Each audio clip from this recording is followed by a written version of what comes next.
Hello friends, Manu glow വ്ളോഗിലേക്ക് എല്ലാവർക്കും സ്വാഗതം. ഇന്ന് പാലക്കാട് വരെ പോവുകയാണ്. അവിടെ രാമശ്ശേരി ഇഡലി എന്നും പറഞ്ഞൊരു ഇഡലിയുണ്ട്. ഒരു ഫേമസ് ഇഡലിയാണ്, വർഷങ്ങളായിട്ടുണ്ടാക്കുന്നതാണ്. അവർ അപ്പനപ്പൂപ്പന്മാരായിട്ട് ഉണ്ടാക്കി തുടങ്ങിയതാണെന്നാണ് പറയുന്നത്. അപ്പോൾ അത് കഴിക്കാൻ വേണ്ടി ഞങ്ങളെല്ലാവരും കൂടി ഇന്ന് അങ്ങോട്ട് പോവുകയാണ്. ശ്രീ സരസ്വതി ടീ സ്റ്റാൾ എന്നാണ് അവിടുത്തെ ആ ഫേമസ് രാമശ്ശേരി ഇഡലി ഷോപ്പിൻ്റെ പേര്. അവിടെയാണ് ഞങ്ങൾ കഴിക്കാൻ പോകുന്നത്. ഒത്തിരി പേര് വന്ന് കഴിക്കുന്ന ഒരു ഇടമാണെന്ന് അറിഞ്ഞത്. അങ്ങനെയാണ് അവിടെ പോകുന്നത്. നല്ല ഇഡലിയാണ്, നല്ല സോഫ്റ്റുമാണ്. നല്ല ഇഡലിയുണ്ട്. ഇഡലിയുടെ കൂടെ ഒരു പൊടിയുണ്ട്, നമ്മളത് വെളിച്ചെണ്ണയായിട്ട് മിക്സ് ചെയ്ത് കഴിക്കേണ്ടത്. പിന്നെ ചമ്മന്തി, സാമ്പാർ, പിന്നെ ഒരു ഉള്ളി ചമ്മന്തി, ഇത്രയുണ്ട്.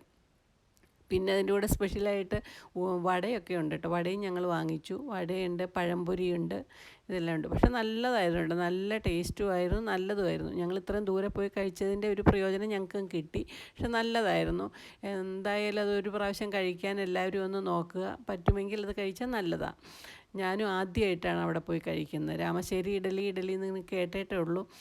അപ്പോൾ അങ്ങനെ കഴിക്കണമെന്ന് കുറേ നാൾ കൊണ്ടുള്ള ഒരു ആഗ്രഹമായിരുന്നു. പക്ഷേ എന്തായാലും പോയി കഴിച്ചു, നല്ലതായിരുന്നു. അവിടെ വരെ പോയി കഴിച്ചതിന് പ്രയോജനം കിട്ടി. നല്ലൊരു ഇഡലിയായിരുന്നു. അത് നമ്മുടെ സാധാ ഇഡലി പോലെയല്ല, ഇച്ചിരി വട്ടത്തിലാണ് അത് ഉണ്ടാക്കുന്നതാണെങ്കിൽ അതിലും രസമാണ്. നമ്മളാരും ഇഡലി ഉണ്ടാക്കുന്നത് പോലെയല്ല, ഒരു പ്രത്യേക രീതിയിൽ. ഒരു പ്ലാച്ചി എന്ന് പറഞ്ഞ ഇല വെച്ചിട്ട് ആ ഇലയുടെ മേളിൽ, ആ ഇലയുടെ സ്മെല്ല് കിട്ടാൻ വേണ്ടിയിട്ടാണെന്നാണ് പറഞ്ഞത്.